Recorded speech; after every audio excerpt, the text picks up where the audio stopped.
Siema, tu Wahacz. Zróżnicowane emocje budził u mnie bajk Beijing 5, ponieważ czasami miałem takie myśli, że to aż trudno uwierzyć, że on tak niewiele kosztuje, a później pojawiały się rzeczy, które psuły ten pozytywny obraz. Wciąż jednak ten chiński crossover jest zdecydowanie moim zdaniem wart bliższego poznania, jeśli ktoś myśli o samochodzie tego typu. Przejdźmy zatem przez mocne i słabe strony Beiginga 5, który debiutuje na naszym rynku i kosztuje 127 900 zł. I kropka, bo nie ma tu różnych wersji wyposażeniowych, różnych silników czy pakietów opcji, po prostu idzie się do salonu, ewentualnie dorzuci 2900 zł za lakier metalik i dostaje się to, co widzicie na tym filmie. Czyli samochód będący narysowany w całkiem odważny sposób, ale też nie przesadzony, bo ostre kształty, czy to z przodu, czy z tyłu, moim zdaniem mogą się podobać. O wysmuklenie optyczne linii bocznej dba opadająca listwa na tylnym słupku i generalnie nie widać tutaj zdecydowanie jakiegoś szukania oszczędności, które uzasadniałyby niższą cenę samochodu, a po prostu dobrze wyglądającego SUV-a z takimi bajerami jak na przykład chowane klamki, co jeśli jest spotykane, to w znacznie droższych modelach. Czarne felgi, występujące oczywiście w standardzie w jedynej wersji wyposażeniowej nazwanej dumnie Luxury, mają 19 cali i wcale jakieś ogromne się nie wydają. W każdym razie ich kolor dobrze komponuje się z szarym lakierem z egzemplarza testowego i jestem większym fanem takiego pomysłu na Beiginga 5 niż stosowana w materiałach promocyjnych barwa żółta. Nawet jednak w szarym kolorze przez egzotyczność tego modelu i całej marki BAIC na naszych drogach dostrzegałem sporo spojrzeń innych osób, które zwracały uwagę na ten samochód. Przechodząc do wnętrza, dostajemy projekt, który prezentuje się stylowo i naprawdę dobrze według mnie, jeśli ktoś poszukuje kabiny o bardziej futurystycznym designie. I jak wsiadłem do niej, to był jeden z momentów, gdy sobie pomyślałem, że cena tego samochodu jest niższa niż bym się spodziewał. Wrażenie robią też efektowne fotele ze zintegrowanymi zagłówkami, jak z jakiegoś sportowego modelu. Dodatkowo są obszyte ekoskórą, gładką, naprawdę miłą w dotyku. Fotele mają również elektryczną regulację, są także wentylowane i podgrzewane, a ten kierowcy jest także wyposażony w pamięć i odsuwa się, aby ułatwić wsiadanie. Jak widzicie, jest też panoramiczny dach z elektryczną roletą i uchylaniem, czyli imponujący zestaw rzeczy, których w innych SUV-ach w tej cenie się nie spotyka. Pozytywnego wrażenia we wnętrzu nie robi za to fakt, że niektóre jego elementy wyglądają dziwnie znajomo, ponieważ dźwignie przy kierownicy to kopia albo wyraźna inspiracja Mercedesem. Z kolei przyciski na tej kierownicy to wyraźna inspiracja Teslą, wybierak biegów to wyraźna inspiracja Audi, a kształt tunelu środkowego i też po części deski rozdzielczej to z kolei wyraźna inspiracja Kiją. Kolejną wyraźną inspirację, tym razem znowu Mercedesem, widać w przypadku pilota. Jest on jednak gorzej wykonany od oryginału, ale wciąż akceptowalnie. Bryła jest bardzo ergonomiczna, obła niewielka oraz lekka. Abstrahując już od tego, ta kabina sama w sobie wygląda moim zdaniem naprawdę ładnie. Jest też dobrze wykonana. Górne części deski rozdzielczej, czy też drzwi to miękkie materiały, które przyjemnie się prezentują. Mamy też tutaj trochę wstawki z ekoskóry, odpowiednio miękkie podłokietniki. Tutaj jest fajna faktura na twardym materiale, ale dobrze wyglądającym. Tutaj też jest trochę ekoskóry. Nie jestem zwolennikiem tego, że bez względu na kolor dostaje się te żółte wstawki. Nie każdemu muszą one się podobać. W niższych częściach kokpitu mamy twarde materiały, ale przez projekt nie za bardzo zwraca się na nie uwagi. No i też ten plastik nie jest jakiejś bardzo niskiej jakości. Tutaj mamy też trochę obszycia. Półka jest wykończona gumą, tutaj też mamy gumę, tutaj mamy trochę fortepianowej czerni, nie jakoś bardzo dużo, ale nie jestem jakimś wielkim zwolennikiem tego akurat elementu, mogłoby być bardziej matowe. Tutaj jest też indukcyjna ładowarka do telefonu, też wykończona gumowo, pod kątem spasowania, nie ma żadnych niepożądanych dźwięków, więc tak jak wspominałem, jakość stoi tutaj na wysokim poziomie, nie widać cięcia kosztów i nie można się do niczego przyczepić. Zastrzeżenia mam za to do systemu inforozrywki z 10-calowym ekranem, ponieważ moim zdaniem zbyt wiele funkcji jest w nim umieszczonych. Takie rzeczy jak na przykład zdalne otwieranie klapy bagażnika, wybór trybów jazdy, czy sterowanie pamięcią foteli, to mogłoby mieć swoje dedykowane jakieś przyciski, a nie ikonki, byłoby ich wtedy mniej, byłoby bardziej czytelnie, ale wciąż nie jest zły ten system. Mamy ekran domowy, mało funkcjonalny, są tylko skróty, też nie rozumiem czemu trzeba go przewijać, biorąc pod uwagę ile tu jest miejsca, no ale trzeba z tym żyć. Ustawienia są rozbudowane aż nad spodziewanie, wiele rzeczy można sobie tutaj zmienić i dostroić działanie samochodu. Jest to też przejrzyście zaprojektowane i łatwe, o ile ktoś zna język angielski, ponieważ ten interfejs nie jest w ogóle przetłumaczony na język polski, co jest moim zdaniem bardzo słabym rozwiązaniem. Już na premierę moim zdaniem powinno być, zwłaszcza biorąc pod uwagę ile tutaj jest różnych rzeczy po angielsku, Wszystko w naszym języku zlokalizowane, więc słabo to wyszło, ale jeśli ktoś zna angielski, to nie ma z tym problemów. Mamy też taki interfejs bardzo inspirowany smartfonami. Jest belka od góry wysuwana, klimatyzacja. Ją trzeba wysunąć od dołu i tutaj też fizyczny panel moim zdaniem byłby lepszy, żeby nie trzeba było w ten sposób tym wszystkim dostrajać. Nie trzeba odpalać pełnoekranowo tego panelu, żeby na przykład zmienić temperaturę, ponieważ można takimi dużymi kontrolkami to wszystko sobie tutaj modyfikować.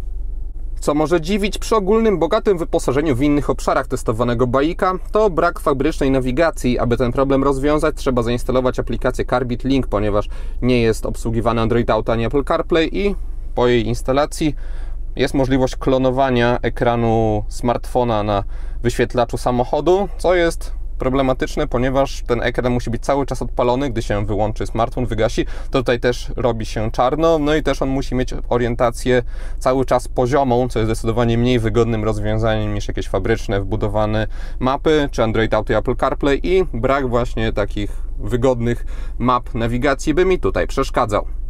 Smartfona podłączyć można poprzez USB znajdujące się tutaj. Mamy kolejny port USB w schowku, w jego sąsiedztwie jest złącze 12V, jeszcze jedno USB jest z tyłu. Wszystkie one są niestety w standardzie A. Elektroniczne zegary pozwalają na modyfikację zawartości wyłącznie tego, co będzie się wyświetlało z prawej strony. Wszystkie najważniejsze rzeczy związane z monitoringiem parametrów jazdy, działaniem samochodu, czy też informacjami z telefonu czy systemu audio są, tylko szkoda, że są one upchnięte na tej jednej powierzchni, ponieważ lewa sekcja jest nieruszalna, a na środku producent mocno eksponuje widok z asystentów jazdy. A w sumie nie powinien, bo analiza otoczenia przez auto działa po prostu słabo. Inne pojazdy wcale nie jeździły w ten sposób, ani się nie teleportowały, a Basic 5 takie właśnie widział. Pieszych interpretował czasami jako motocykle. Generalnie pomyłki różnego rodzaju były częste. Sprawia to, że obserwacja tych wskazań jest trochę bez sensu. Czytałem też w innych recenzjach, że źle wpływa to na pracę aktywnego tempomatu. Osobiście nie mogłem tego sprawdzić, bo tempomat zawsze wyrzucał komunikat o niespełnionych warunkach po jego aktywacji, nawet jak jechałem w idealnych warunkach, to znaczy 100 km na godzinę na ekspresówce z wyraźnymi liniami, i finalnie nie udało mi się go włączyć. Dodatkowo czujniki z przodu czasami wykrywały samochody widmo i pikały nawet, gdy stałem pierwszy na światłach. Jak aktywowałem asystenta pasa ruchu w nadziei, że to ożywi tempomat, to radził on sobie całkiem nieźle i trzymał pas, ale dziwnie przy tym drgała kierownica i po kilku kilometrach raz sam z siebie po pojawieniu się dodatkowego pasa zaczął na niego całkiem gwałtownie skręcać i po tym odpuściłem testy. Dodatkowo jest opcja, aby odpalały się kamery przy wrzuceniu kierunkowskazu przy niskich prędkościach i to jest ok, ale wyciszana jest wtedy praktycznie w pełni muzyka, co po 2 skrzyżowaniach już zaczyna wkurzać. Ja słyszałem tylko wtedy pikanie tego przedniego czujnika, przerywane czasami dźwiękiem kierunkowskazu, bo nie mogą być one odtwarzane razem i priorytet ma pikanie. Kilka razy ten obraz z kamer zablokował też dostęp do reszty systemu, bo nie pojawił się przycisk wyjścia normalnie będący w rogu i dopiero po rozpędzeniu się do około 30-40 km na godzinę problem sam się naprawiał. Od dawna w żadnym innym aucie z taką ilością niedoróbek elektroniki się nie spotkałem i producent, skoro nie dostarczył odpowiedniej jakości, to mógł tu po prostu nie dawać niektórych z tych rozwiązań, nikt by się przecież na tej półce cenowej nie obraził. Wracając już w okolice zegarów, to sterowanie komputerem na nich odbywa się w wygodny sposób kulą z lewej strony kierownicy, którą można wychylać. Jest też wyposażona w rolkę, tutaj mamy przycisk programowalny, można wyzwolić jakąś funkcję, też odpalić kamery 360 stopni. Z prawej strony steruje się systemem audio, odbiera, odrzuca połączenia. Jest to bardzo dobrze zaprojektowane, przyciski są odpowiednio duże. Nie podoba mi się tylko jeden fakt, że komputer jest z prawej strony, a steruje się nim z lewej strony kierownicy lewym kciukiem i nieraz się myliłem i w naturalny sposób, chcąc coś tutaj zmienić, sięgałem prawą ręką i nie udawało mi się, więc nie wiem, kto to wymyślił, ale moim zdaniem nie wymyślił tego dobrze. Powinny się te dwie kule zamienić funkcjonalnością.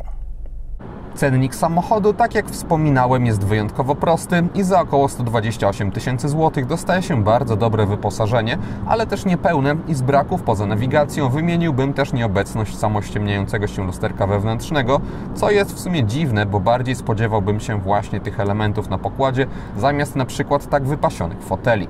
Generalnie jednak lista wyposażenia standardowego budzi uznanie i jeśli ktoś chce mieć powiedzmy namiastkę segmentu premium na tej półce cenowej, to lepszego auta moim zdaniem zdaniem nie znajdzie. Przez mankamenty, o których mówiłem i o których jeszcze wspomnę w dalszej części filmu, testowanemu modelowi jest oczywiście daleko do takiego prawdziwego premium, ale fakt zostaje, że auta w tej cenie są zazwyczaj projektowane bardziej przyziemnie, a ludzie z BAIK-a zdecydowanie nie chcieli, aby Beijing 5 sprawiał wrażenie przyziemnego. Pod maską testowanego modelu znajduje się rozsądny pojemnościowo silnik do nadwozia mającego 462 cm długości i 188 cm szerokości, czyli benzynowe 4-cylindrowe 1.5 rozwijające 177 koni mechanicznych i połączone z automatyczną skrzynią biegów DCT o 7 przełożeniach. Testowanego Beiginga 5 można mieć też w leasingu operacyjnym za 1646 zł netto miesięcznie i taką ratę proponuje partner Wahacz TV firma Carlis Polska. Uzyskać można ją przy 20% wpłacie własnej, 4-letnim okresie leasingu i wykupie końcowym 30%, a dodatkowo wpisując w uwagach do zamówienia kod Wahacz Free można zgarnąć podstawienie dowolnego wybranego auta pod wskazany adres. Link do oferty na testówkę wraz z kodem do skopiowania wrzuciłem w opisie filmu. W Beigingu 5 dostaje się tylko jeden silnik, ale dla większości klientów jego dynamika powinna być wystarczająca. Tak przykładowo samochód przyspiesza od 0 do setki.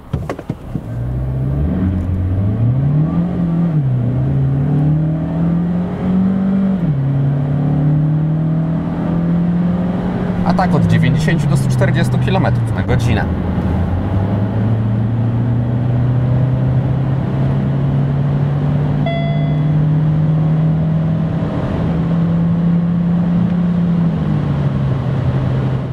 Ja nie potrzebowałem lepszych osiągów, aby bezpiecznie podróżować i mówię tutaj zarówno o warunkach miejskich, jak i trasie, gdzie również na drogach szybkiego ruchu auto miało sporo animuszu i sprawnie zwiększało prędkość, więc na przykład wskakiwanie na lewy pas na ekspresówkach mogłem robić bez specjalnego planowania.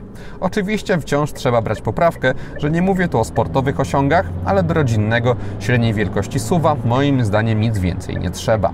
Dobra dynamika jest dostępna dzięki pracy automatycznej skrzyni biegów, ponieważ nie trzeba na niej wymuszać redukcji i po rozsądnym wciskaniu gazu w naturalny sposób wskakiwała z obrotami w okolice 2–2,5 tysiąca, gdzie silnik osiąga już wystarczającą w większości sytuacji dynamikę.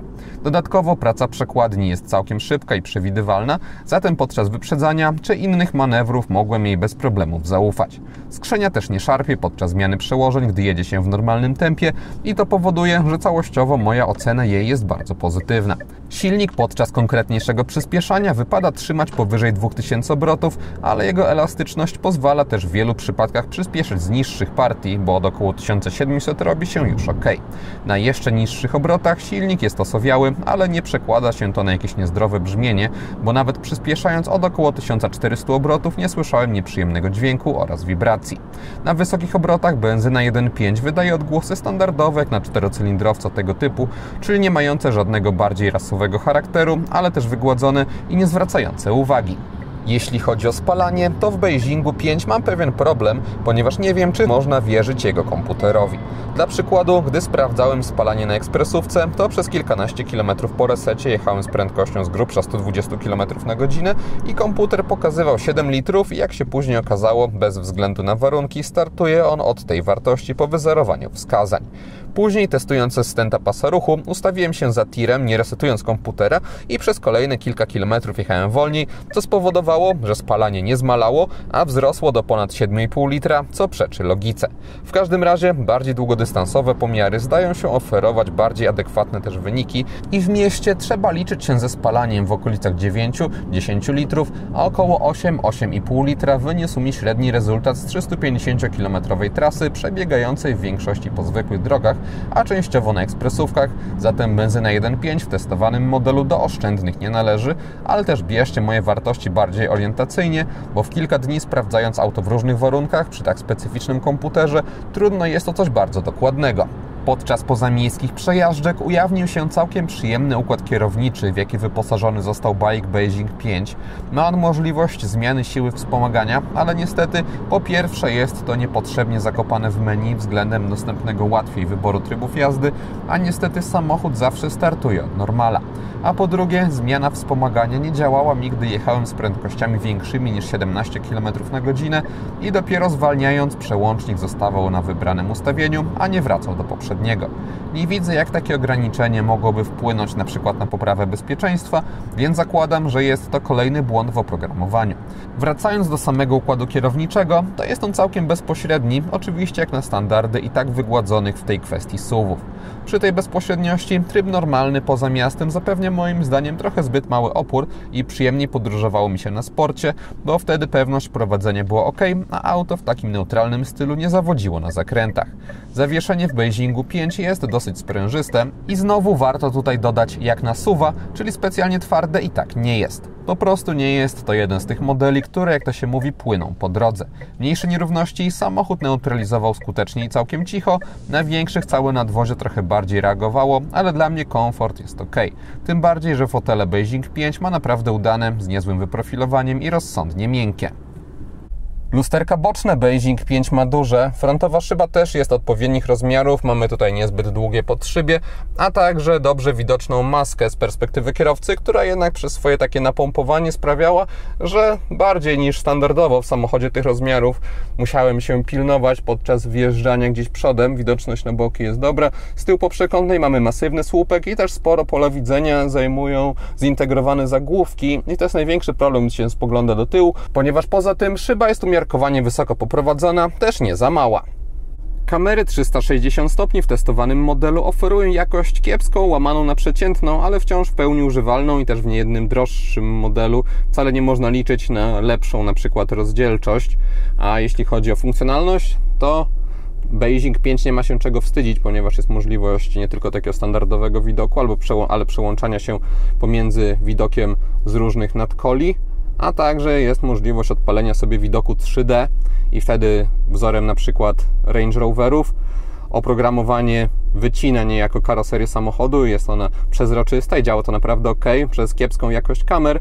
Widok, zwłaszcza w tym trójwymiarze, nie jest wysokiej jakości, też widać, że ten system ciągnie resztkami sił, ponieważ ten obraz nie jest tutaj płynny i właśnie to rwanie się jest moim zdaniem nawet większym problemem niż to, że nie ma tutaj jakiejś przesadnie dobrej ostrości, no ale wciąż biorąc pod uwagę cenę samochodu, takie możliwości i tyle kamer należą się za to producentowi brawa. W systemie kamer nie podoba mi się jeszcze jedna rzecz, to znaczy mając odpalony bieg wsteczny i wrzucając jakikolwiek kierunkowskaz, kamera tylna zamienia się na widok boczny, który jest w zdecydowanej większości przypadków mniej przydatny niż ten tylny i pomimo tego, że tutaj też jest sporo rzeczy, które można sobie dostroić w działaniu tych kamer, to nie znalazłem możliwości, aby się tego pozbyć, no i przez to, gdy się gdzieś tam cofa, nieraz trzeba jeszcze manualnie zmienić pole widzenia, aby było bardziej funkcjonalnie. Tylna kamera mogłaby też mniej rozciągać obiekty znajdujące się po bokach. Podczas jazdy z niskimi prędkościami kierownica stawia w testowanym modelu niewielki opór, ale też reakcje auta na jej ruchy nie są specjalnie żwawe, więc nie ma co liczyć na wrażenie jak w autach typowo miejskich, ale jazda i tak nie jest męcząca. Na ciasnych przestrzeniach tylko właściwie z kształtem przodu się nie polubiłem, ale kamery ten problem neutralizują. Elektronika, co ciekawe, nie ingeruje za to w wygaszanie silnika, na przykład na światłach, bo w testowanym modelu nie ma systemu start-stop, co w połączeniu z brakiem jakiejkolwiek elektryfikacji w dzisiejszych czasach jest czymś wręcz niespotykanym.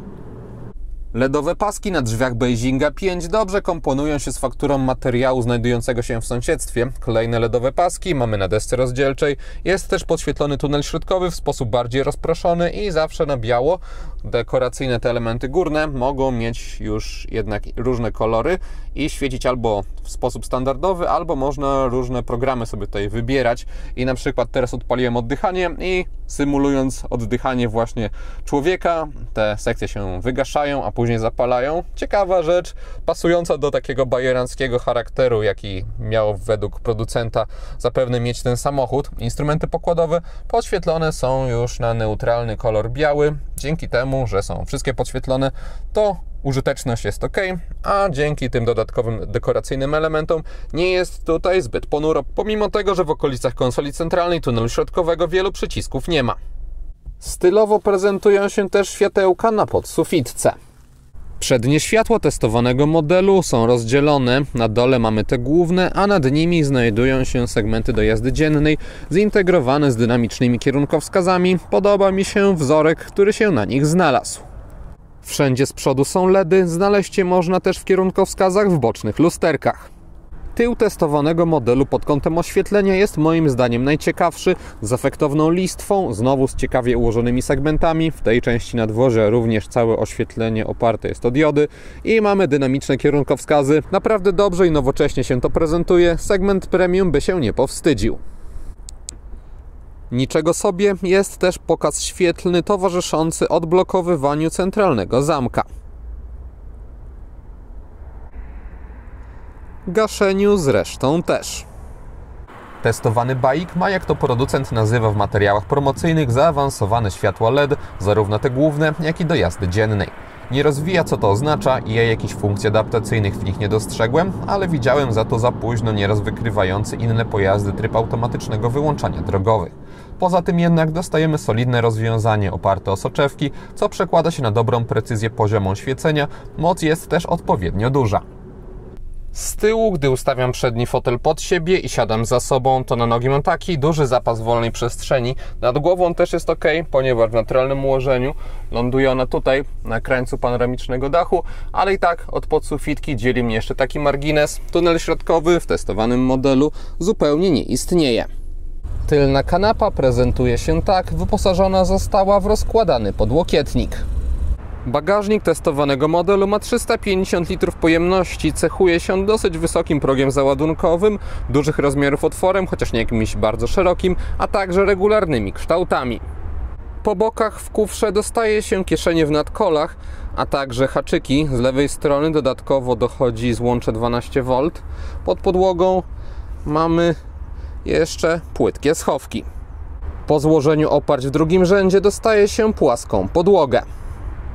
Podsumowując, BAICa Beizinga 5 postrzegam jako samochód, który jest dobry, ale potrzebuje szlifów. Pod kątem samych właściwości jezdnych czy jakości wykonania jest to model naprawdę udany, który pomimo znacznie niższej ceny nie odstaje od konkurentów, którzy oferują na rynku w Polsce swoje samochody od wielu lat, a pod kątem oferowanego wyposażenia ich wręcz zawstydza, biorąc pod uwagę, ile Beizik 5 kosztuje. Niestety na tym pozytywnym obrazie cieniem rzuca się niedopracowanie elektroniki, która w tym modelu jest niezbędna, aby obsługiwać wiele rzeczy związanych z działaniem samochodu i przy długotrwałym użytkowaniu dokuczałoby mi na przykład pikanie przednich czujników, jeśli nie jest to po prostu przypadłością testowanego egzemplarza. Sposób integracji ze smartfonami i prezentacji nawigacji, co już na 100% nie ogranicza się tylko do auta, które dostałem, jest też problematyczny i szkoda, że producent bardziej się do tego nie przyłożył. Trudno też jeszcze obecnie wyrokować, jaka będzie przyszłość marki BAIC na naszym rynku. Aktualnie jednak nic nie wskazuje na to, aby mieli się szybko zawinąć, a ich debiutancki model wciąż zrobił na mnie całościowo dobre wrażenie, biorąc pod uwagę, jak wiele się w nim dostaje za niespełna 130 000 złotych. I to wszystko, co przygotowałem o Beizingu 5. Dziękuję za uwagę i mam nadzieję, że jego test się podobał. Jeśli tak było, zachęcam do dania temu filmowi łapki w górę. Będzie mi z tego powodu bardzo miło. Zainteresowanym przypominam o Carli z Polska i ich ofercie. A jeśli ktoś nie ma, to zapraszam również do subskrypcji kanału, ponieważ kolejne materiały na Wahacz TV pojawią się już wkrótce. Na razie!